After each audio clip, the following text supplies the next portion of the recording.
They banished Catrin Brindle from the firebreak line, while the city bells were still being polished for the Dragon King's coronation.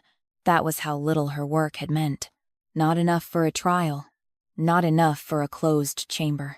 Not enough for the king to walk the road himself before ordering her removed. The red perimeter road circled the capital like a dry wound, a ring of crushed brick, old ash, dragon bone dust, and heat-scored stone laid between the royal city and the pine-dark hills beyond it. Every coronation burn began there. Every royal dragon flame was tested there. Every fire marshal swore the same proud sentence before the nobles. No flame crossed the line unless the crown commanded it. Catrin knew better. The living firebreak line did not obey crowns. It did not admire ceremonies. It did not care which man wore dragon gold. It did not choose keepers. It did not crown the burned. It remembered only walked heat, named thresholds, repaired breaches, and any official cut that forced royal flame toward civilian walls. But that law was not carved above the palace gate. It lived under the souls of people no one invited to stand beside kings. Catrin Brindle, Fire Marshal Odric Penn announced, his red martial cloak snapping in the hot wind. "You are removed from the city defense by order of Crown Safety Review." The words rolled across the red perimeter road and into the watching crowd. Nobles stood beneath striped coronation awnings, their faces shaded from the heat. Dragon priests held copper bowls of ceremonial ash. Soldiers lined the road in black scale armor. Behind them, beyond the lower terraces, the civilian streets began laundry lines, market roofs, clay chimneys, cramped windows where women had already started tying wet cloth over doorframes because they trusted smoke more than proclamations. Catrin stood alone in the open road, boots red with dust, sleeves rolled to the elbow, palms stained brown from old burns that had never healed smooth. Odric lifted a folded report, repeated weakening of the royal firebreak, unauthorized night markings, unregistered heat cuts along the civilian quarter, failure to report perimeter instability before coronation. A murmur moved through the crowd. Failure. Catrin almost laughed, not because it was funny, because the city was still standing. Prevention never looked heroic. It looked like nothing happened. It looked like an empty street, an unburned roof, a family sleeping through the night without learning the sound of walls catching fire. Odric had built his accusation out of all the disasters she had stopped. Dragon King Caerun Dravik stood on the raised basalt platform beside the coronation brazier, tall and dark against the hard white sky. He wore no crown yet, only a circlet of black dragon iron at his brow, and his ceremonial armor caught the light in sharp bronze-black edges. His face was lean, severe, and beautiful in the brutal way of high places. Black hair tied at the nape, golden-brown skin marked by faint heat scars at the throat, eyes the color of banked coals before they became flame. His gaze rested on Catrin, not with cruelty. That would have been easier. With calculation. That was the pain. He saw her as a risk to be weighed before ceremony, not a woman who had walked his city's fire line until blood dried inside her boots. Odric turned toward him. "Majesty, the coronation burn cannot proceed while an unstable civilian worker remains tied to the perimeter." Catrin's hands closed once. Civilian worker. She had been called worse. Ash girl, road rat, burn-handed thing. The woman who smelled like smoke even after rain, but never by men standing on a road her blood had kept alive. Caerun's voice came low. "Did you mark the line without martial authority?" Catrin looked at him across the heat shimmer. "Yes." The nobles stirred. Odric's mouth tightened in satisfaction. Caerun's eyes narrowed. "Why?" Catrin could have told him. She could have said because the old eastern trench had cracked under the dye-house wells, because the lower city's brickwork pulled heat inward when coronation flame rose too fast, because Dragonfire did not only burn where kings pointed, because 3 nights ago she had pressed her bleeding palm into the dust behind a baker's row and felt the line answer like a wounded animal. But Odric stood beside the king with the martial seal at his throat, and Caerun had asked why only after the order was ready. So Catrin gave him the truth in its smallest useful shape, because the city needed it. Odric gave a soft, contemptuous laugh. Every saboteur says necessity. Catrin looked at him. Every coward calls repair sabotage after someone else survives the danger. The road went quiet. Caerun's expression did not change, but something moved behind his eyes. Not enough. Odric stepped forward. Majesty, this is exactly the disorder I warned of. She answers discipline with insult. Her markings have confused the royal fire channels. If she remains on the line, the coronation flame may bend improperly before the houses. Improperly. Catrin looked past the awnings toward the lower city. Smoke already leaned wrong above the tannery quarter. Too low. Too early. Her stomach tightened. Your western gutter trench is open, she said. Odric did not turn. There is no western fault. There is. Enough. Caerun's voice cut across them both. Not loud. Royal. The kind of word that made soldiers straighten before they knew whether he was right. Catrin looked at him. Caerun looked back. For one breath. The heat between them felt alive. Not desire. Not trust. Something more dangerous. The king recognizing the warning only after he had ordered the witness removed.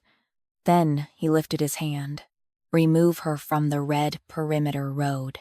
The order struck cleaner than a blade. Soldiers came forward. Catrin did not fight them. She could have. Not with strength. With knowledge. She knew every weak stone under their boots. She knew where the road dipped, where heat slept, where old fire would wake if frightened. But panic would make Odric look wise, and she would not hand him that. One soldier reached for her arm. Caerun's gaze dropped to the scars on her palms. The soldier saw the king see them, and hesitated. Odric did not. Take her beyond the line. They dragged Catrin 3 steps off the red road and onto gray palace stone. The moment her boots left the perimeter, the heat changed. Not for the crowd. For her. The living firebreak line went hollow beneath the world, as if a long-held breath had been released at the wrong time. Catrin turned toward the lower city. The smoke over the tannery quarter thickened. Caerun turned too. At the coronation brazier, the first royal flame rose. It should have climbed straight. A clean dragon plume, gold at the heart, red at the wings, obedient to blood and crown. Instead, it leaned west. Odric's face shifted once. Small, deadly. Catrin saw it. So did Caerun. The flame rolled off the brazier and raced across the red perimeter road, toward the open gutter trench Catrin had warned them about. Soldiers shouted. Nobles stumbled back. Priests dropped copper bowls, ash spilling across polished sandals. Odric Bargil, hold the line. The martial crews thrust their iron rods into the road. The fire ignored them. Caerun stepped down from the platform, one hand raised, dragon command gathering in his palm. The air around him darkened with heat. His voice struck the road like thunder. Stop. The Dragonfire did not stop. It surged toward the lower city. Then, at the place where Catrin had walked every night for 6 years, the flame bent. Not away from danger. Around it, a wall of fire curved along an invisible path, following the red dust where her boots had worn the road thin, sweeping past the market roofs without crossing into the civilian streets. Heat lit the hidden line she had marked in silence. Palm by palm, step by step, wound by wound. The crowd went still. The royal fire had refused the king, but it remembered her. Catrin stood beyond the line, wrists held by soldiers, face lit by the city's survival. The living firebreak glowed under the road where she had once stood, and across the red stone, in a language made of heat and ash, the first warning burned. The flames bent where Catrin Brindle had walked. Caerun looked from the burning line to Fire Marshal Odric Penn. His voice did not soften. What did you break before I removed her? The western gutter trench answered first, glowing red beneath Odric's boots. Audric Penn answered before the fire finished drawing her footprints in the road. Her illegal marks confused the royal channels. The words came sharp, fast, and useful. Too useful. Catrin Brindle heard a lifetime of martial training in them. Name the woman first, the damage second, the evidence last. If the crowd believed the first word, they would stop looking at the third. The western gutter trench glowed red beneath Odric's boots. Not bright enough to accuse him for everyone, bright enough for Catrin. Dragon King Caerun Dravik stood at the edge of the red perimeter road, with the failed coronation flame bending behind him in a long, burning arc. The fire still curved around the lower city, following the invisible path Catrin had walked for 6 years. But the air had changed. It was no longer ceremony heat. It was survival heat, the kind that dried the tongue and made every lie sound more dangerous. Caerun's gaze stayed on Odric. "What did you break before I removed her?" His voice did not soften. Odric bowed, one hand pressed to the martial seal at his throat. "Majesty." Nothing was broken. The flame bent because Catrin Brindle laid unauthorized heat marks across the royal channel. She confused the road. The line is reacting to her interference. A few nobles seized that explanation with visible relief. Catrin did not move from the gray palace stone where the soldiers still held her wrists. Caerun turned toward her. "Is he right?" She looked at him. The question might have mattered before the order, before his hand lifted, before her boots were dragged off the red road and the heat went hollow beneath the world. Now it was only late. "Your fire did not follow my marks," she said. It avoided his breach. Odric laughed once. "Convenient." Catrin looked past him, toward the glowing trench. "No." Visible. Caerun stepped onto the red road. The living firebreak line shivered under his boot, not welcoming him, not rejecting him, only remembering pressure. Catrin saw the heat fold around him uncertainly. Dragon Kings were heavy with flame. Rhodes noticed. Odric stepped quickly beside him. "Majesty, I advise against standing near an unstable civilian mark," Catrin said, "then stand away from the open trench." Odric's mouth tightened. Caerun noticed. "Good. Let the king learn with his own eyes." The western gutter trench ran along the outer edge of the red perimeter road, half hidden beneath ash grit and brick dust. From a distance, it looked like a standard heat release cut, one of many shallow channels used during royal burns to draw excess flame away from the ceremonial platform. But this one glowed wrong. Its red line did not lean toward the barren drainage field beyond the walls. It pointed inward, toward the tannery quarter, toward clay chimneys and packed roofs and alleys, where civilians had no dragon armor. Catrin lifted her chin toward it. "That cut is fresh," Odric snapped. "All gutter trenches are refreshed before coronation." "Not like that." Caerun looked at her. "Explain." "Not gently. Still late. Still necessary." Catrin pulled one wrist against the soldier's grip. "Let me kneel." The soldier glanced at Odric. Caerun said, "Release her." Odric's eyes flashed. "Majesty." Her wrists. The soldiers let go. Catrin did not thank him. She stepped back onto the red perimeter road, and the heat rose through her soles like a wounded animal. Recognizing the hand that had bound it closed, pain shot up her legs. She hid it. Odric watched too closely. Catrin knelt beside the gutter trench, without touching the flame. A proper release cut is wide at the road and narrow at the waste field. It bleeds heat outward. This is reversed, Odric said. Settling ash can distort a cut. The ash did not reverse the heat. She pointed to a dark notch along the trench wall. "There, heat cut. Made with a martial rod, not erosion."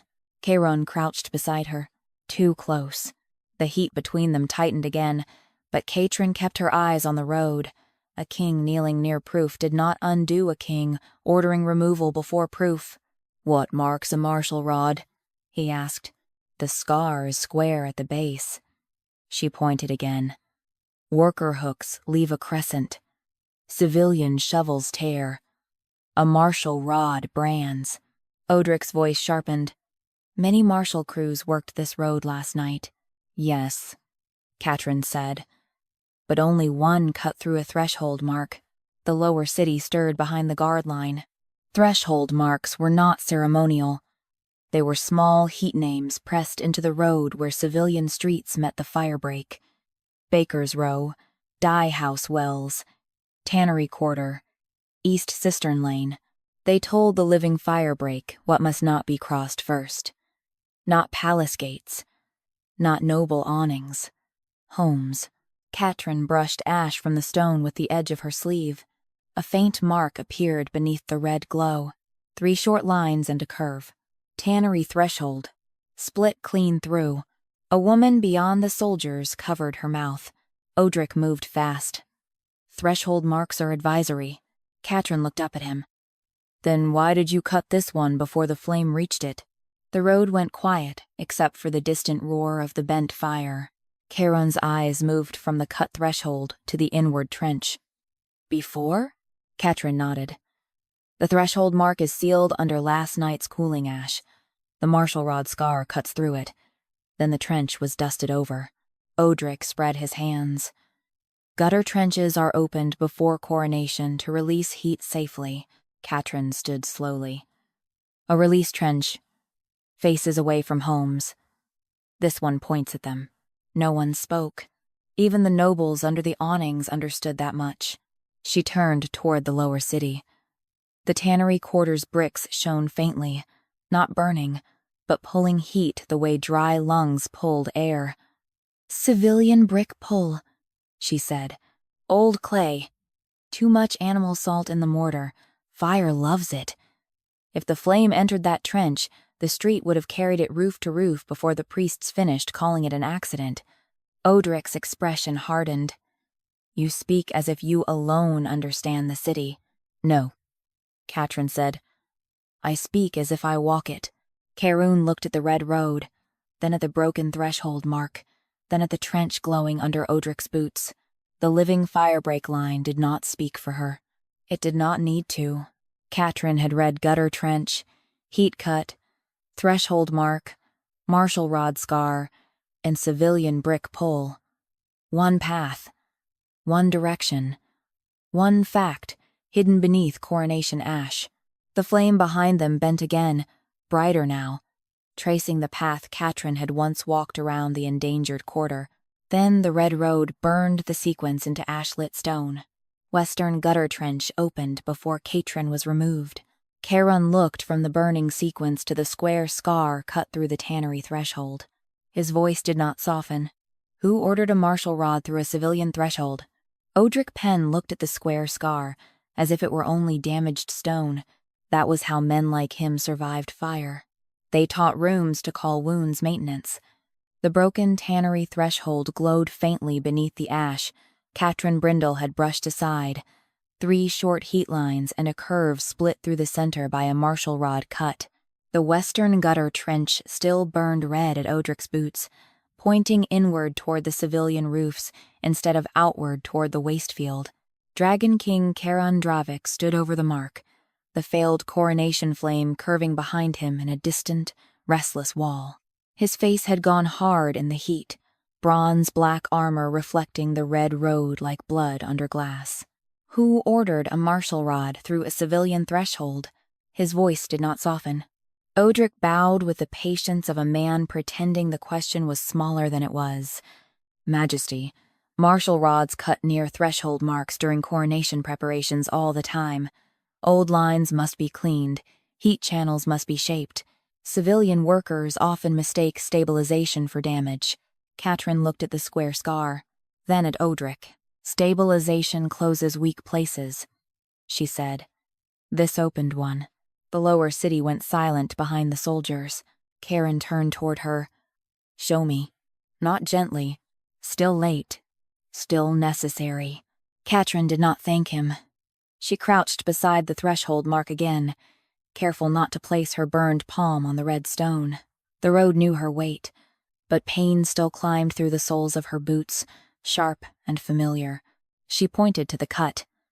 A proper stabilization strike crosses shallow. It compresses heat inward and seals the threshold edge. This rod went deep. See the base? Caerun lowered beside her, not close enough to touch. The heat tightened around the proof. Catrin ignored everything except the scar. The base is square, she said. And there is a second bite below it. Odric said, double strikes are common when a channel resists. No, Catrin said. That second bite is a rod seal. Caerun's gaze sharpened. A seal? Every martial rod brands differently. Crew rods are filed at the edge, so their cuts can be traced after night work. This one has a split tooth on the lower corner. Odric's face did not change. That was the first answer. Catrin brushed more ash aside. There, a small notch sat beneath the main scar, almost hidden by red dust. One split tooth.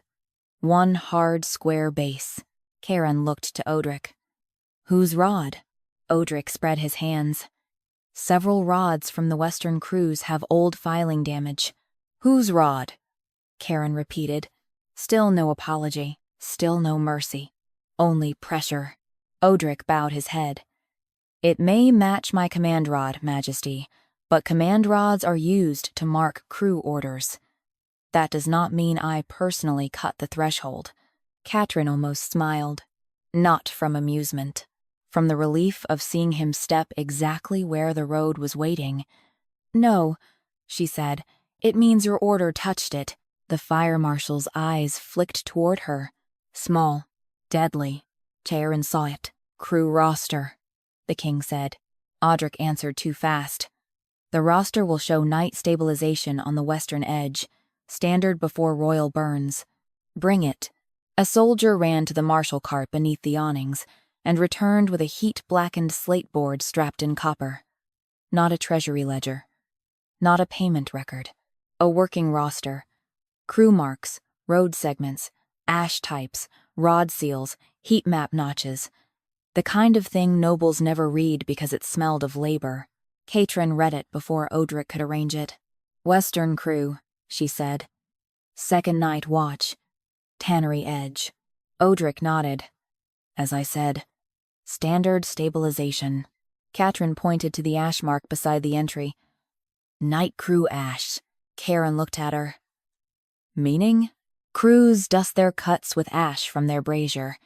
East crews burn cedar. South crews burn coalwood. Western crew uses black pine. She touched the air above the broken threshold. Not the mark itself. This trench is dusted with black pine ash. Odric said. Then the roster matches. No. Catrin looked toward the heat map pinned beneath the roster cord. The ash matches the cut. The order does not match the report. The road seemed to hold its breath. Caerun unhooked the heat map. It showed the red perimeter road in red, black, and pale chalk. Royal channel, gutter trenches, civilian thresholds, old repairs, weak heat pulls. Catrin knew every line by body memory. She had walked them until dawn. She had bled into some of them. She knew where the map lied because the city under it did not. Odric stepped forward. Majesty, heat maps are interpretive. Workers often exaggerate civilian risk. Catrin looked at him. Workers live where the risk goes. Caerun's eyes moved across the map. What am I looking for? The report mark, Catrin said. He claimed my illegal marks confused the royal channel. That accusation should be entered before any corrective rod order. Odric's voice sharpened. Advanced stabilization orders are standard before royal burns. Yes, Catrin said. For known weak places. She pointed to the civilian threshold register clipped under the heat map. A thin strip of red leather, marked with the names of streets the line had to protect first. Tannery threshold was not listed as weak. Caerun read the register. His jaw tightened. Catrin continued. At dusk, tannery threshold intact. No breach. No inward pull. No civilian brick alarm. Odric said, That can change overnight. It did. Catrin said. After your rod order. The words moved through the road like heat under closed doors. Caerun looked from the register to the roster. Order time? Catrin answered before Odric could soften it. Second night watch. Caerun turned to the report folded in Odric's hand. Her illegal marks were reported when? Odric did not move. That was the second answer. Catrin looked at the report seal. Third night watch. The nobles under the awnings shifted. Caerun took the report from Odric's hand. Not gently. He broke the martial fold and read. His expression did not change, but the air around him heated. Unauthorized civilian marks reported at third night watch, he said. Catrin looked at the square scar through the threshold. The martial rod order was issued before my marks were reported. Odric moved quickly. Majesty, advanced stabilization orders are standard. I will not apologize for preparing the city for your coronation flame. Catrin stood. Slowly. Dust clung to her knees. Red road heat climbed her legs. Her wrists still held faint marks from the soldiers who had dragged her off the line. You were not preparing the city, she said. You were preparing an accusation. The living firebreak line did not speak. It did not need to. Catrin had read the martial rod scar, the rod seal, the night crew ash, the heat map, and the civilian threshold register. She had laid the road open in the correct order, and the order condemned him more cleanly than flame. The red stone brightened beneath the broken tannery mark. Then the living firebreak burned the sequence into the road. Martial rod order issued before Catrin's marks were reported. Caerun looked from the burning words to the heat map in his hand. His voice did not soften. Who marked the tannery threshold weak when the register says it was whole? The threshold register curled at the tannery line before Odric could answer. Odric Penn reached for the threshold register before the curled leather could blacken. That was his mistake. Not because he touched it, because he touched it like a man stopping a witness from breathing. Catrin Brindle saw his fingers close around the red leather strip where the tannery line had begun to curl. The register was thin, heat-stiffened, and ugly with use, its civilian street names pressed into the surface by years of firebreak workers who had walked the lower city before any noble woke to admire a safe morning. Dragon King Caerun Dravik stood beside the broken threshold mark, the heat map in one hand and the martial report in the other. The failed coronation flame still burned in the distance, held by the curve Catrin's old path had forced into it, but no one looked at the spectacle now. The road had become smaller, more dangerous. A square scar, a curled register, a question. Who marked the tannery threshold weak when the register says it was whole? His voice did not soften. Odric bowed with the threshold register still in his hand. Majesty. Threshold registers are adjusted before royal burns when civilian risk changes. No responsible marshal waits for a full alarm before reinforcing a weak point. Catrin looked at the register. Reinforcing, she said. Odric's eyes flicked toward her. Yes, you cut it open. I ordered stabilization. A word does not change the direction of a trench. The lower city stood quiet behind the guard line. Catrin could feel them listening. Dyers, tanners, bakers, roof menders, women with damp cloth tied around their wrists, men with ash already darkening their faces. They knew what it meant when officials called danger adjustment. Adjustment was what powerful men called a wall, moved closer to poor homes. Caerun looked at Catrin. Read it. Not gently. Still late. Still necessary. She did not thank him. She stepped closer to the register, but did not touch Odric's hand. Turn it toward the road. Odric's mouth tightened. It is a royal fire document. It is a civilian threshold register. Caerun held out his hand. Odric gave him the strip, because refusing would have looked worse than surrender. The king held it above the red stone. The curled tannery line smoked faintly, not burning into words, only reacting to the heat below it. The living firebreak line did not explain. It remembered pressure. Catrin had to read the rest. She pointed to the tannery name. Weak Mark Inc. Caerun looked closer. Different from the other lines? Yes. Civilian threshold marks are written in cooled ash ink. It stains matte. This one shines at the edge, Odric said. Fresh ink shines before it settles. This is not fresh. Catrin leaned closer. It was reheated. A nobleman under the awning whispered, "How can ink be reheated?" Catrin did not look at him. When a martial seal is pressed over it too early, Caerun turned the register. At the end of the tannery line, a round pressure mark dented the leather. The martial seal had bitten deep enough to leave a raised rim. Odric spoke before the king could ask. All adjusted thresholds require seal pressure. Catrin nodded. After the civilian heat alarm is entered, the silence tightened. Caerun looked from the register to the heat map. Alarm time? Odric answered. The alarm was observed during night preparation. That was not a time, Catrin said. Odric's jaw hardened. Caerun's eyes went colder. Alarm time. Odric opened his mouth. Catrin answered first. There is no alarm mark on the heat map at second watch. Odric snapped. Because the heat map was revised. No. The revision notch is empty.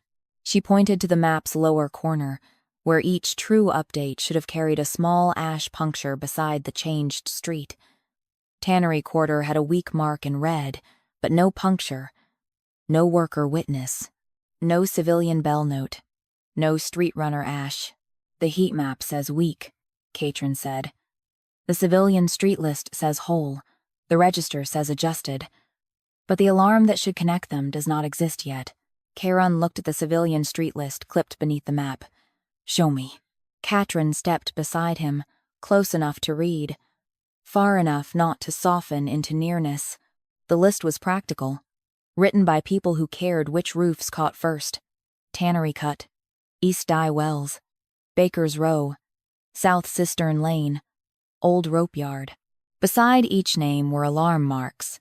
Smoke pull, brick warmth, roof hiss, door heat, ember drift. Tannery Cut carried none at dusk. None at first watch. None at second. Then, at third watch, a black mark appeared. Civilian heat alarm. After the weak mark. After the rod order. After the breach. Catrin's voice stayed quiet. There. Odric moved quickly. City heat can shift before alarms appear. Workers often feel heat before civilians report it. A heat alarm can arrive late, Catrin said. A false weak mark cannot arrive early. No one spoke. Even the flame seemed to lower itself against the road. Caerun's hand tightened around the register. The leather creaked. The tannery threshold was marked weak before the civilian heat alarm existed. Odric's face sharpened. Majesty, if my office had waited for civilian panic, the lower quarter might have burned. Catrin turned on him. Your office made the path it pretended to prevent. Odric stepped toward her. You overstate what you can prove. No, she said. You understate what the road kept. She pointed to the seal pressure again. The martial seal was pressed over the weak mark, while the ink was still warm. That means the mark was made and certified in the same handling. No street runner. No civilian witness. No alarm bell. No threshold keeper. The fire marshal's seal is witness enough, Odric said. Catrin looked at the lower city, then back at him. That is what made this possible. Caerun's Gaza moved to her. Something crossed his face. Not softness, not apology. A king seeing that his system had confused authority with truth and nearly burned a quarter because of it. Catrin did not let that matter. Not yet. She pointed to the road beneath the register. Hold it lower. Caerun did. The register curled again at the tannery line. The weak mark ink darkened. The martial seal pressure reddened at the rim. The heat map's false weak mark and the street list's late alarm lined up under the same section of road like three flames seen through one crack. The living firebreak did not speak first. Catrin did. Tannery threshold marked weak before civilian heat alarm existed. Only then did the red stone burn the sequence beneath the broken mark. Tannery threshold marked week before civilian heat alarm existed. Caerun looked from the burning words to the civilian street list in his hand. His voice did not soften. Who entered the alarm after the threshold was already condemned?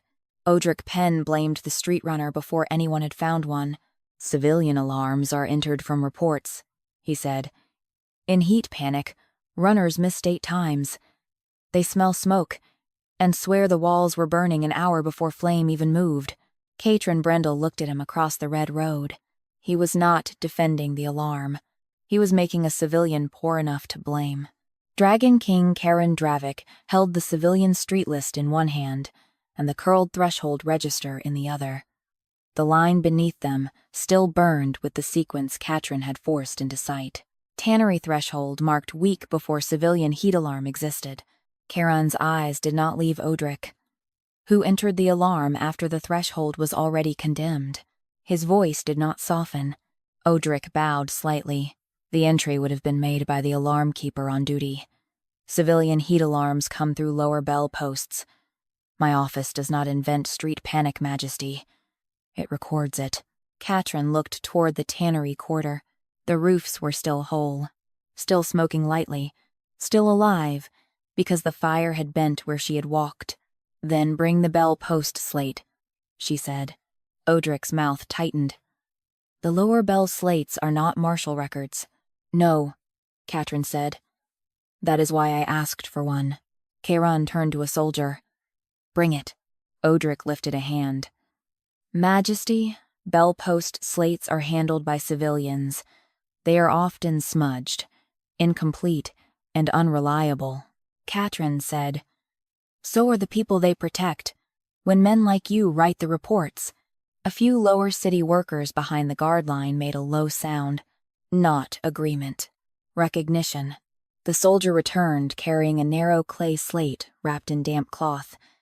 It had come from the tannery bell post, and Catrin knew it before he opened it. Tannery slates always smelled faintly of lime, smoke, and animal salt. Their alarm marks were practical. Bell pull, smoke direction, wall heat, roof ember, water call. Odric looked almost bored. That was a lie, too. Caerun held the slate out. Read it. Catrin did not touch it. She leaned close enough to see the marks. Bell post opened at 3rd watch, she said. No alarm before then. Odric replied, As the street list already showed. No. Catrin pointed to the first mark. This says the slate was opened at 3rd watch. It does not say the bell was pulled. Caerun's gaze sharpened. Where is the bell pull mark? There should be a cord scrape here. Catrin indicated the slate's upper edge, where alarm keepers hooked a charcoal cord through the clay notch after pulling the heat bell.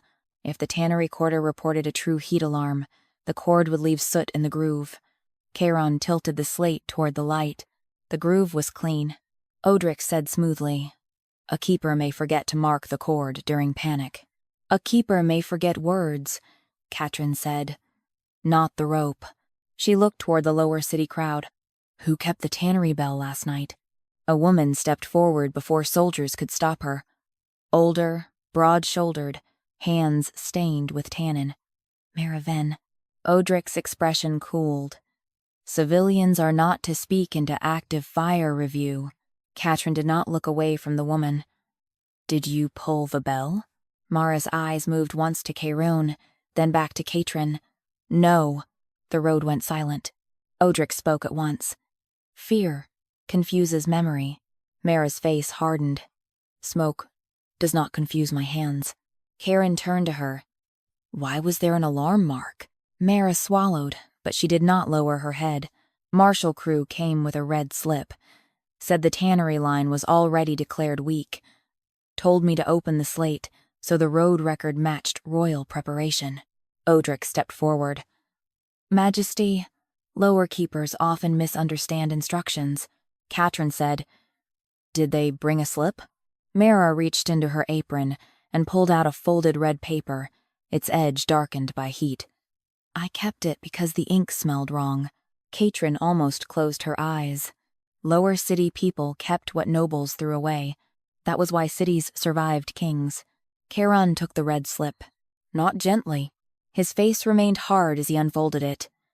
Alarm coordination order, he read. Odric inclined his head. There. Standard.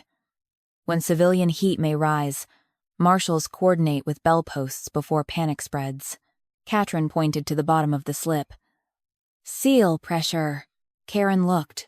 The marshal's seal had bitten deep into the paper, so deep the edges shone darker than the ink. Catrin said, Pressed hot. Odric's voice sharpened.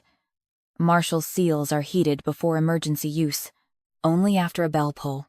She pointed to the clean cord groove on the slate. No bell pull, no civilian alarm. But the seal was heated anyway. Caerun looked from the slate to the slip. Time? Catrin read the corner mark before Odric could speak.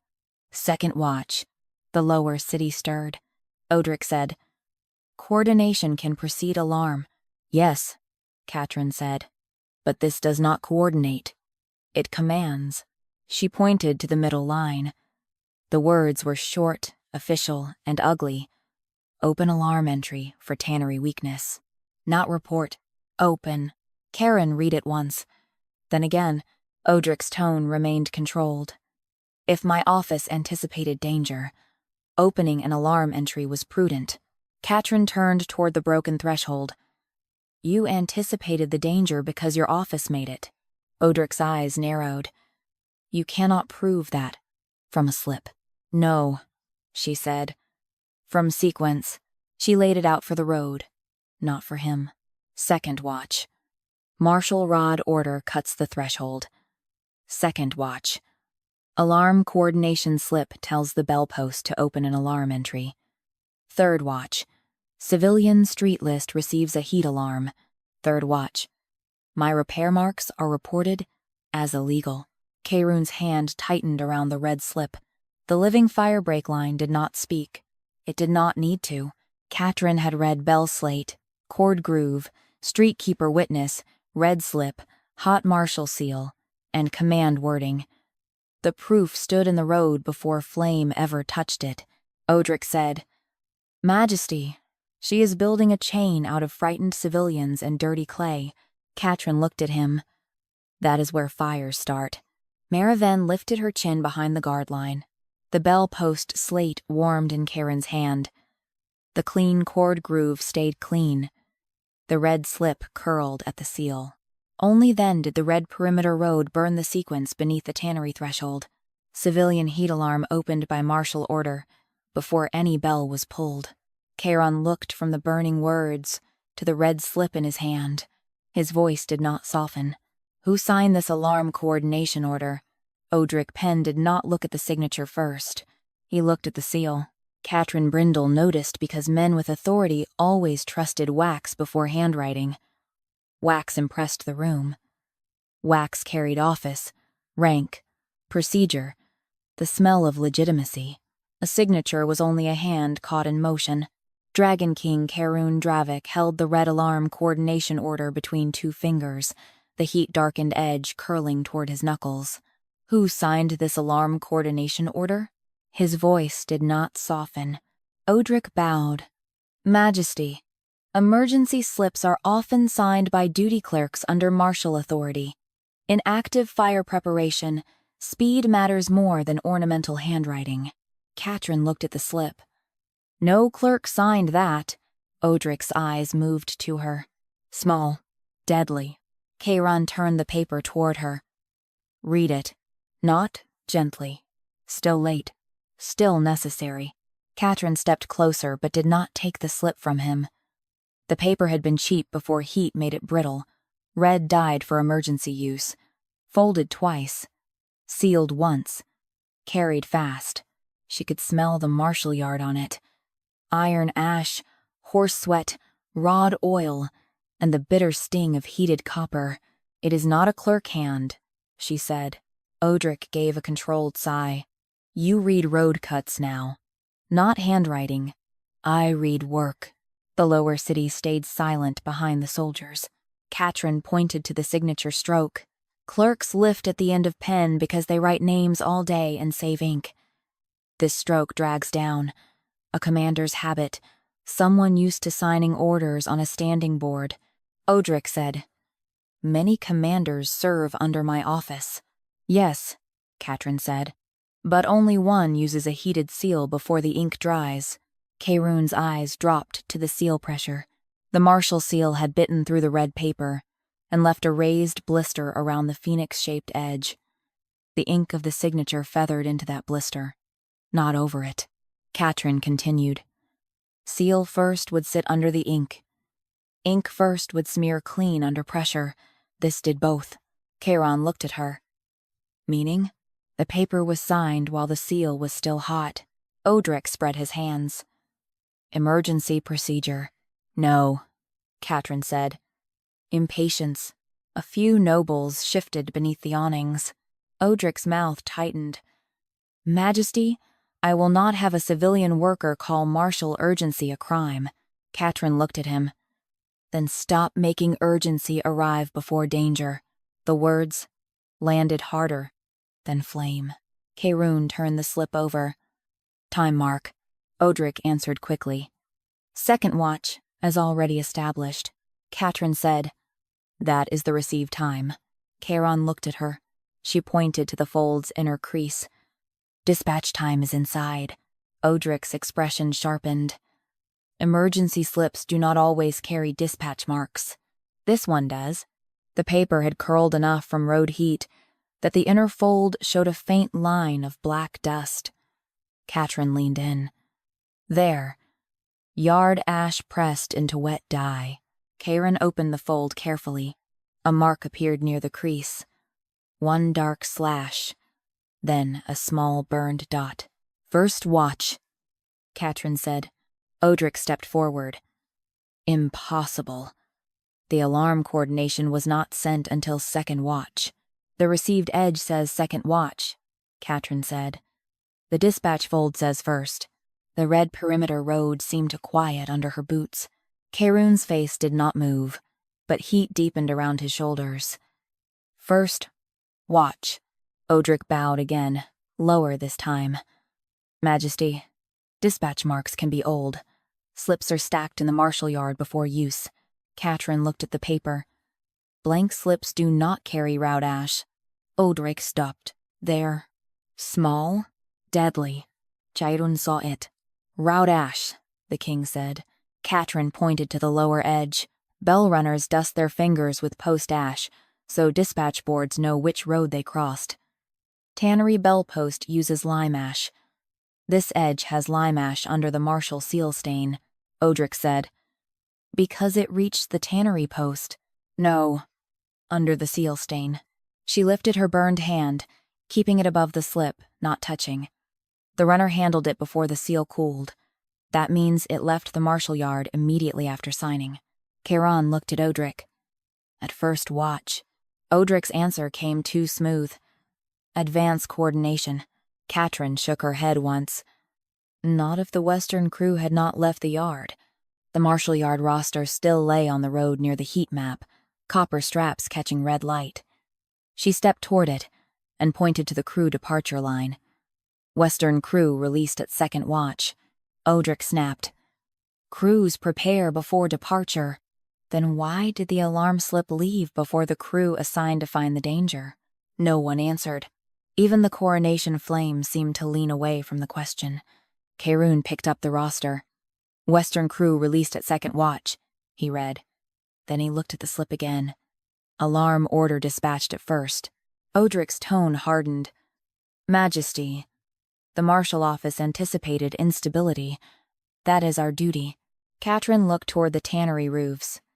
You cannot anticipate a civilian alarm from a breach your crew had not reached unless the alarm was part of the breach, the lower city murmured. Odric's eyes cut toward them. Do not let street fear guide royal judgment. Catrin turned to him. Street fear knows which way fire runs. Caerun's hand tightened around the red slip. The paper cracked slightly at the corner. Catrin saw another mark beneath the crack. Wait. Caerun still. She stepped closer, eyes narrowing. There is a board tooth. A what? He asked. Martial dispatch boards hold slips in metal teeth before runners carry them. She pointed to a tiny triangular bite along the paper's top edge. This one was pinned on the private board, not the public emergency rack. Odric's face emptied. Too late. Catrin kept her voice even. Public rack teeth are round. Private command boards are triangular. Caerun looked to Odric. Private command board, Odric said. All urgent matters pass through command review. After report, Catrin said. Not before crew departure, not before bell pull, not before heat alarm, not before my marks were reported. The chain tightened in the air. First watch. Red slip signed hot. First watch. Route ash under seal stain. First watch. Private command board tooth. Second watch. Western crew released. Second watch. Martial rod order cut the threshold. Third watch. Civilian alarm entered. Third watch.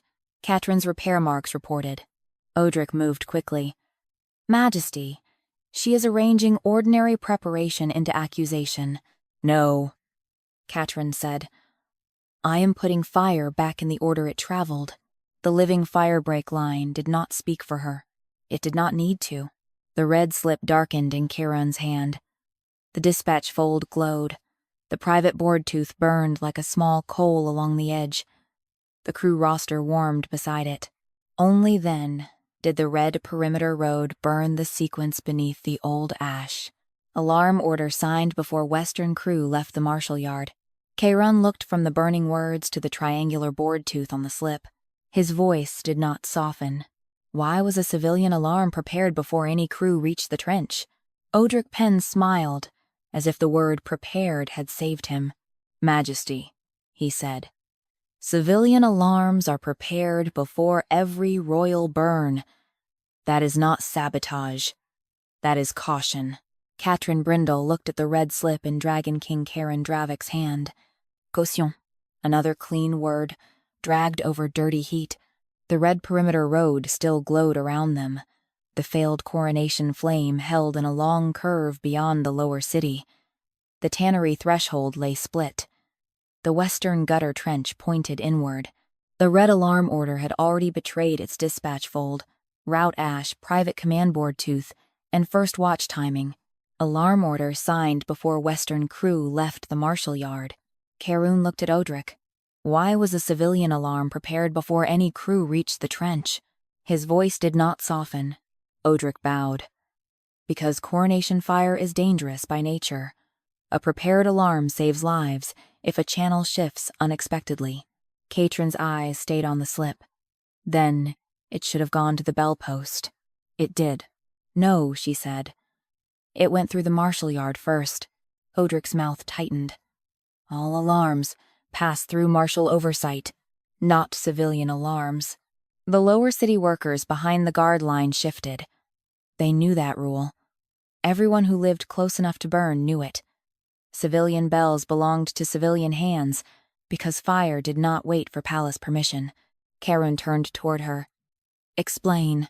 Not gently. Still late. Still necessary. Catrin pointed to the red slip. If a civilian quarter feels heat, the bellkeeper pulls first and reports after. Marshal crews answer. This order reverses it. Marshal office tells the civilian bell post to open an alarm before any civilian bell was pulled. Odric said. A reasonable precaution. No, Catrin said. A written panic. The phrase moved through the road. Caerun looked down at the slip again. What else does it order? Odric answered before Catrin could. Bell entry only. Catrin looked at him. That was enough. Caerun saw it. Read the back. Odric's expression sharpened. There is no back order. Caerun turned the slip over. The rear looked almost blank, stained by heat and ash. But Catrin knew red emergency paper was never truly blank. Back orders were written in low-heat ink, so they would not show unless brought near the road. Lower, she said. Caerun held the slip closer to the red stone. Odric stepped forward. Majesty, that paper is brittle, Catrin said. So is your explanation. The red slip warmed. Faint brown lines appeared along the back, not full words yet, only direction marks. Gate, post, crowd, hold. Catrin's stomach tightened. Caerun read the first visible line. Keep Tannery Street within inner watch until martial confirmation. A sound went through the lower city. Not loud. Terrified. Catrin's voice came flat. That is not an alarm order. Odric said, Containment prevents panic. Containment keeps people in the path. Odric turned toward the king. Majesty, if civilians stampede during a royal burn, they can break fire channels, overturn water carts, trample children, clog gates. Catrin cut in. A firebreak that needs people trapped to function is already broken. Caerun did not look at her, but his hand tightened on the slip. Good. Let the sentence work where apology would not. Catrin stepped toward the civilian street list, still clipped beneath the heat map. There should be a gate note, Odric said. Gate notes are guard matters. Fire does not care whose office wrote the door shut. Caerun looked to the captain of the soldiers. Gate note. The captain hesitated. Odric's eyes moved to him. Small, deadly. The captain went pale, then removed a narrow iron tag from his belt. Western Inner Watch Order, Majesty. Caerun took it. Catrin read the tag from where she stood. Tannery Gate to remain held during alarm review, Odric said. Standard crowd control. Catrin pointed to the tag's hinge. Then why is there soot in the lock tooth? Caerun looked closer. Meaning? The gate was tested closed after heat touched it, Odric answered quickly. Gates are tested before all royal burns. Yes, Catrin said. Before heat, not after. She turned toward Maraven, the tannery bellkeeper still standing behind the guard line. Did anyone close the tannery gate last night? Mara's face had gone gray. At first watch. Martial guard said it was to keep ceremony carts clear. Odric snapped. Civilian memory is not command-proof. Catrin looked at the iron tag, then read the hinge ash. Caerun held it lower, near the road heat. The soot in the lock tooth darkened, then reddened. Black pine, Catrin said. Odric's jaw flexed. Same ash as the Western crew, Caerun said. Catrin shook her head. Earlier, Caerun's eyes moved to her. She pointed to the soot pattern. Fresh black pine leaves powder. This is baked into the tooth. The gate was closed and heat tested before the Western crew dusted the trench. Odric said, Impossible. Visible, Catrin said. The word returned like a blade. Caerun looked from the gate tag to the red alarm slip. Time? Catrin pointed to the bottom of the iron tag. First watch. Same as the alarm dispatch. A noble under the awning whispered, Why close a civilian gate before the alarm? No one answered. Catrin did. To make sure the quarters stayed where the false weakness pointed. The lower city recoiled. Odric stepped toward her. You are accusing the fire marshal's office of preparing civilian deaths. No, Catrin said. I am reading the path you made for them. The living firebreak line did not speak. It did not need to. Catrin laid the chain in the road. Private alarm order, back order, containment ink. Tannery gate hold. Black pine soot in the lock tooth. First watch timing. Then the Western crew. Then the cut threshold. Then the false civilian alarm. Then her removal. Caerun's face had gone still. In a way the court finally understood as danger. Odric saw it and moved fast. Majesty, containment orders are written to prevent chaos. Without them, lower city crowds could have run directly into flame. Catrin looked toward the red road, where the fires still bent around the roofs he had nearly trapped. They were already behind the only wall that worked, she said. You closed the gate on the wrong side of it. The iron tag warmed in Caerun's hand. The red slip curled backward. The living firebreak brightened beneath the road, but waited until Catrin had shown the proof herself. Then the ash-lit stone burned a new sequence beside the others. Tannery gate ordered held before the false alarm was opened. Caerun looked from the burning words to the iron gate tag. His voice did not soften. Who ordered civilians kept inside the path of royal flame? Odric Penn looked toward the tannery gate, as if doors closed themselves. That was the next lie, not spoken yet, only arranged on his face. Catrin Brindle knew the expression. Officials wore it when a choice needed to become weather. Gates shut. Fires spread. Crowds panicked. Records shifted. No hand. No order. No man left close enough to blame. Dragon King Caerun Dravik held the iron gate tag in one hand and the red alarm slip in the other. Behind him, the road still burned with the latest sequence.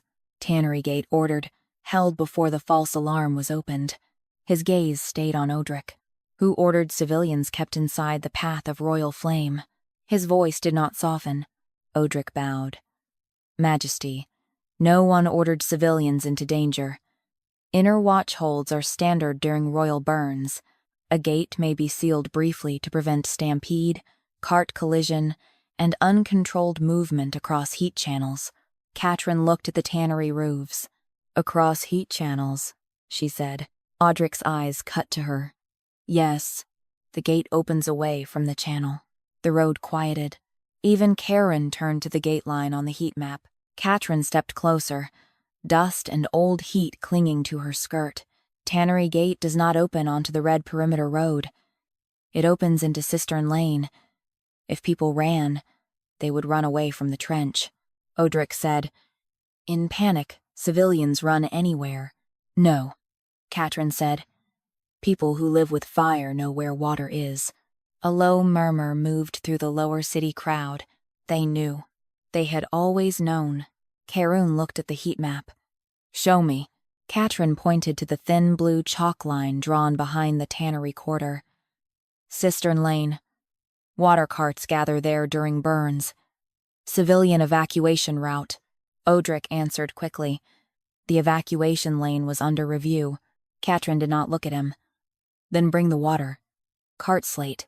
Odric's jaw tightened. Caerun noticed. "Bring it," the king said. A soldier ran beyond the awnings toward the service carts and returned with a flat slate streaked with dried mud and pale mineral stains.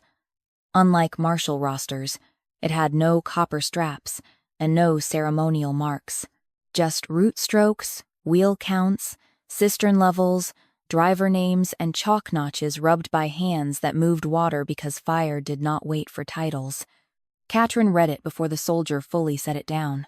"Water carts ready at dusk," she said. Odric lifted a hand. "Readiness does not mean release."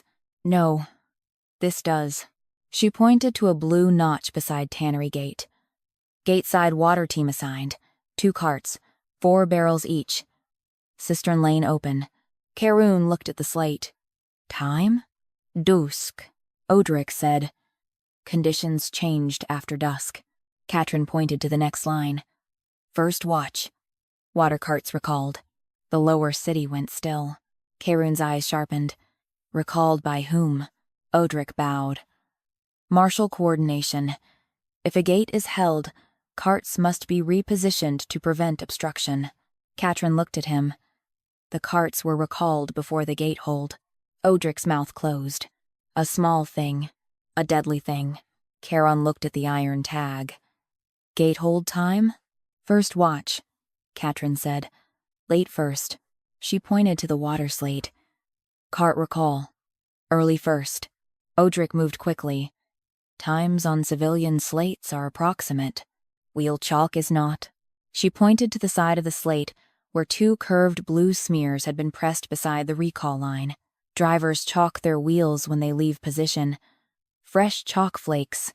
This one was sealed under road dust before the gate tag soot-baked. Caerun looked at her. "Meaning?" "The carts were pulled before the gate was ordered held. Before the false alarm, before the threshold was cut." Odric said, "Preventive repositioning." Catrin turned toward him. "Away from the only water lane?" The words left no room for procedure. Caerun's hand tightened around the slate. "Where were the carts sent?" Catrin read the lower mark. Her stomach hardened. "Royal platform." Odric seized the answer. "As they should be." The coronation brazier required suppression teams. The brazier had dragon priests, martial crews and palace cisterns, Catrin said. Tannery had 2 carts. Odric's voice cooled. The crown comes first during royal flame. Catrin looked at the lower city before she answered. No, fire comes first, wherever it goes. Caerun's face did not soften. But something entered it. Not affection, not apology. A king hearing the city's rule from someone he had removed from its line. Catrin did not let it matter. She pointed to the slate's recall mark. There is a command, Nick. Caerun lowered the slate. Where? Here. She indicated a small bite at the edge of the blue notch. Water captains mark recall with a crescent. Martial recall uses a bar. This is neither. Odric said. Old slate damage. No. Catrin leaned closer. It is a dragon tooth, Nick. The noble stirred. Dragon tooth orders did not come from workers. They came from Royal Fire Command. Caerun looked at Odric. Your office used a royal command, Nick, to recall civilian water carts? Odric bowed. Under delegated coronation authority. Before the gate hold, Catrin said. Odric's eyes flashed. The road saw it now. So did the court. Caerun turned to the captain of the water carts, a thick-armed woman with soot in the creases of her neck. You received this recall? She stepped forward, hat clutched in both hands. Yes, Majesty. From whom? She looked toward Odric, then away. Odric said, Answer plainly. Catrin spoke first. Answer safely. The woman's eyes moved to Catrin. Then she lifted her chin. A martial rider brought it. Said Fire Marshal Penn had redirected our carts to preserve the royal platform. Odric's face remained calm. A reasonable order, the woman's voice roughened. I asked about Tannery Gate. He said the quarter would be held inside until review. Caerun went very still. Catrin closed her eyes once. Not grief. Focus. She opened them and read the chain into the heat. Water carts ready at dusk. Recalled early first watch. Gate held late first watch. Alarm order dispatched first watch. Western crew released second watch. Threshold cut second watch. False alarm opened third watch. Odric snapped. You are making routine preparation sound murderous. Catrin looked at him. I am making routine preparation face the houses it would have burned. The living firebreak line did not speak first. It waited until the water cart slate, gate tag, red alarm slip, heat map, and broken threshold lay in the same order before the road. Then the red stone burned the sequence at Caerun's feet. Tannery water carts recalled before civilian gate was held. Caerun looked from the burning words to the royal command. Nick on the water slate. His voice did not soften. Who gave you delegated authority to move civilian water before the breach existed? Odric Penn looked almost relieved when Caerun said delegated authority. That was how Catrin Brindle knew the next trap wore the king's seal. The royal command Nick on the water cart slate glowed faintly under the road heat. A small dragon tooth bite pressed beside the recall line that had pulled Tannery's only carts away before the gate was held. Before the alarm was opened. Before the threshold was cut. Dragon King Caerun Dravik held the slate like it had become heavier than stone. Who gave you delegated authority to move civilian water before the breach existed? His voice did not soften. Odric bowed. Majesty, coronation fire authority flows from the crown. During royal burns, the fire marshal's office may redirect water, men, ash, carts, trenches, and thresholds according to defense priority. Catrin looked at him. Defense priority. Odric's eyes did not move. Yes, the lower city was the defense. The coronation platform was the ignition point. The fire did not go hungry for marble. A low sound moved through the lower city crowd. Caerun's gaze shifted to her. Not soft, sharper. Show me the authority. Odric's mouth tightened. The coronation writ is sealed in the marshal chest. Bring it. A marshal aide ran to the red cart beneath the awnings and returned with a long black case bound in copper. He placed it on the road between the water cart slate and the heat map. then stepped back as if the case itself might decide who had lied. Odric opened it. Inside lay the coronation fire writ, rolled in dark gold paper and sealed with black dragon wax. The king's seal marked the outer fold. Catrin did not look at Caerun when she saw it. She would not give him the comfort of witnessing her reaction. Odric unrolled the writ with careful hands. As you see, Majesty. Royal authority. Fire Marshal granted command over all emergency resources necessary to preserve the coronation burn. Caerun read the line once. Then again. Catrin watched his face. Still hard, but something colder had entered it. The king had signed the door Odric walked through. Necessary resources, Odric said. Civilian water carts included. Catrin stepped closer. Read the priority clause. Odric looked at her. That is for martial interpretation. No, she said. That is where the city was moved. Caerun turned the writ toward her. Read it. Not gently. Still late. Still necessary. Catrin leaned over the dark gold paper. The script was official and beautiful, which meant someone had wanted the ugliness underneath to look expensive. Royal platform preservation. Flame containment. Noble evacuation lanes. Outer trench coordination. Civilian support routes. There. A thin mark beside support. Not ink. Pressure. Catrin pointed. That word was inserted. Odric said. Clarified. Inserted. Caerun's eyes narrowed. How can you tell? The spacing breaks. She pointed from one line to the next. All original clauses are written with a hot quill. The paper darkens evenly. This word was added with cold ink, then warmed after. Odric gave a short laugh. Now she reads quills. Catrin looked at him. I read heat. You keep writing crimes in it. The road went quiet. Caerun looked down at the writ. Civilian support routes. Catrin nodded. That phrase lets him treat evacuation lanes as resources to be moved, not lives to be protected. Odric said, because support routes must be adjusted when necessary. Then where is the civilian priority mark? Odric did not answer. That was the first crack. Caerun looked at the writ. Show me. Catrin pointed to the left margin. Every fire writ that touches civilian roads carries a priority mark. A small open flame for palace first, a roof mark for civilian first, a crossed mark for shared defense. The writ's margin was bare. No roof. No open flame. No shared mark. Only the king's seal and the added words.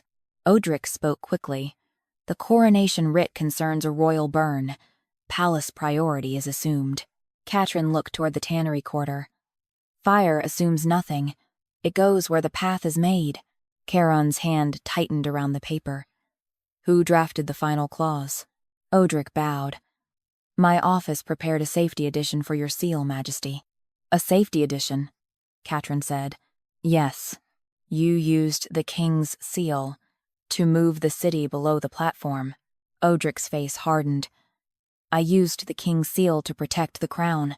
Catrin stepped toward the water cart slate. Then why was the water recall marked with a dragon tooth command before the writ's edition was sealed? The silence struck hard. Caerun turned to her. She pointed to the writ's lower fold. Seal pressure.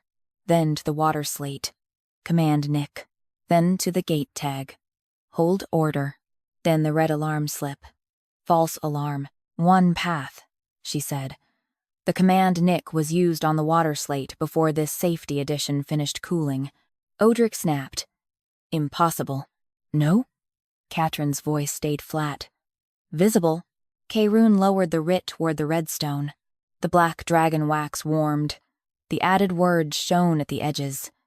Beneath the fold, a small date mark appeared where the paper had been pressed after sealing. Second watch. Caerun read. Catrin pointed to the water cart slate. Recall? Early first.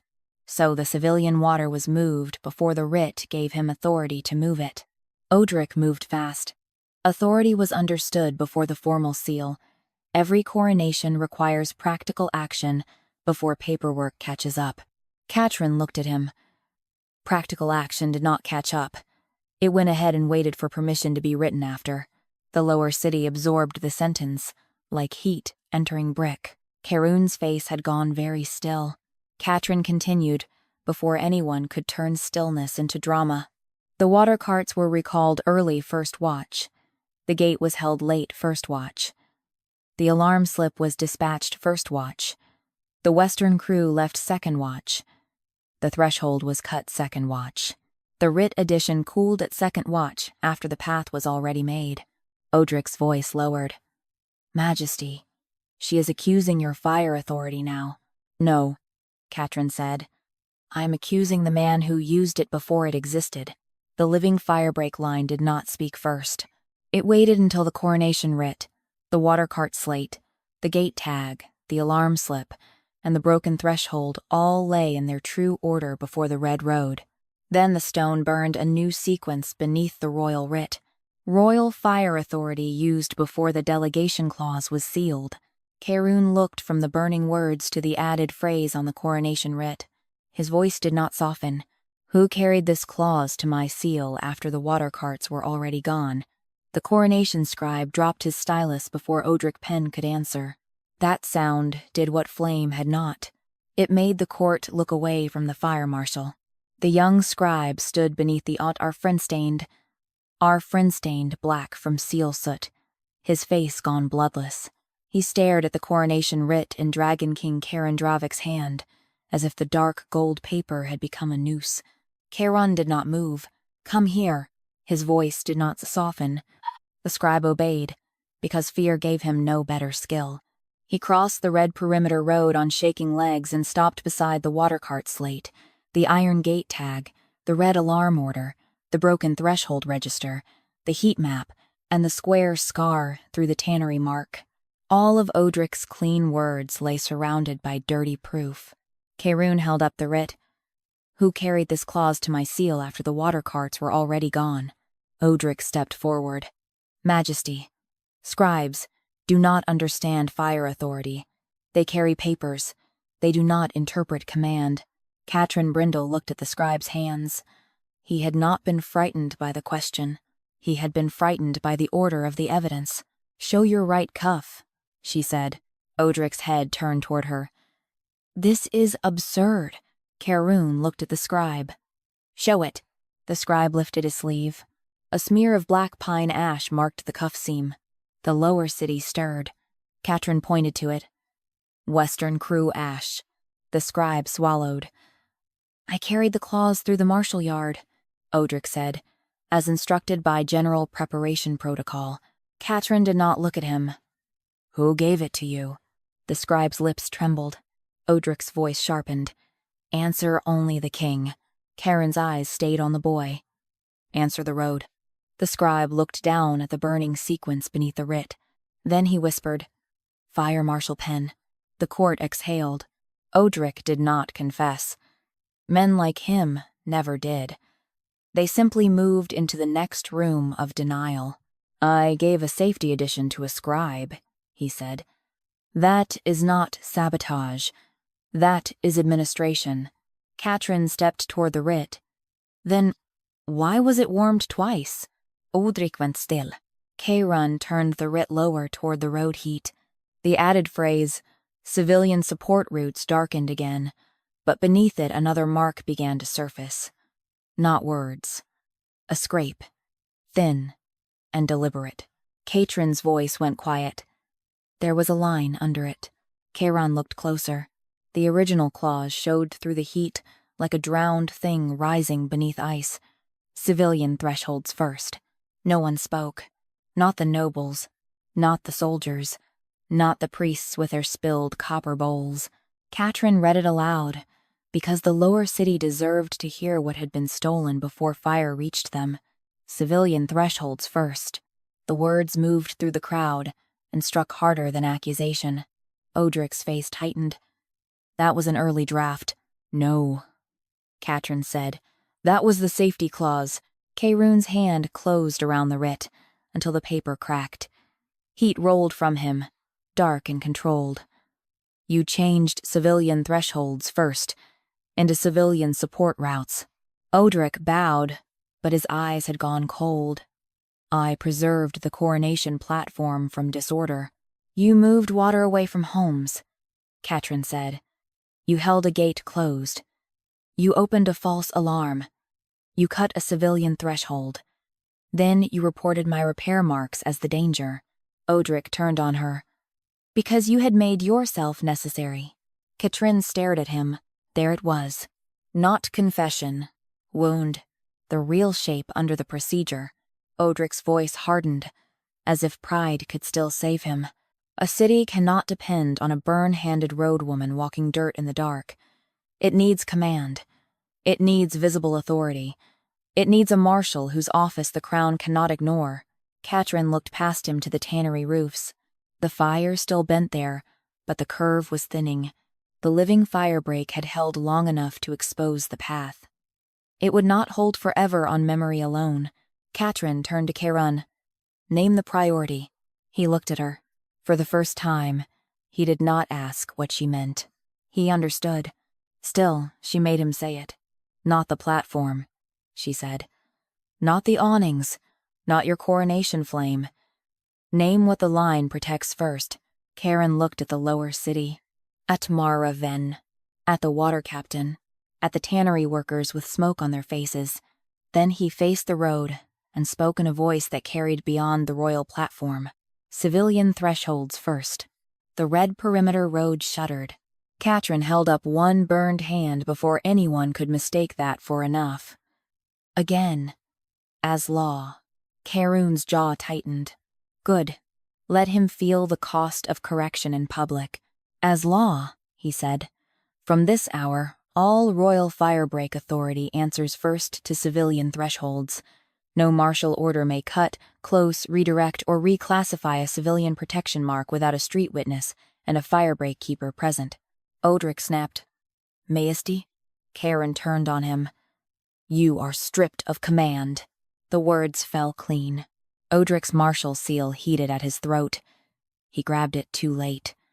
The red cord burned through, and the seal dropped onto the road with a sound like a struck bell. The living firebreak did not choose a queen. It did not crown the burned. It did not forgive the king. It only accepted the corrected order because Catrin had made the proof stand in daylight. She stepped onto the red perimeter road and placed both scarred palms above the broken tannery threshold. Not on it. Above. I will close the breach, she said. Not for your coronation. Caerun's voice was low. For the city. For the city, she said. Heat rose into her hands like pain remembering its name. The square martial scar glowed white. The false weak mark split. The inward gutter trench screamed red, then turned, grain by grain, toward the waste field where it should have faced from the beginning. The flame beyond the tannery quarter bent once more. This time, it did not follow her old wounds. It followed the corrected law.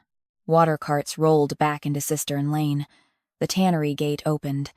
Civilians moved out under their own bell, not under martial permission. The royal platform stood behind them, no longer first. Catrin swayed. Caerun stepped forward, then stopped before touching her. That mattered more than any apology he had not earned. She looked at him through the heat shimmer. Do not thank me as if this is over. His eyes held hers, dark with flame and something harder to name. No. He turned to the court, to the city, to the broken seal at Odric Penn's feet. Catrin Brindle is restored to the firebreak line, he said. Not under martial command. As keeper of civilian thresholds, with authority to refuse any royal burn that endangers the lower city. Catrin did not bow. The lower city did. Not to a queen. Not to a chosen woman. To the person who had kept their roofs from burning while kings learned where fire truly began. The red perimeter road brightened beneath her boots, and the final words burned into the ash-lit stone. The living firebreak answered first to the homes it protected.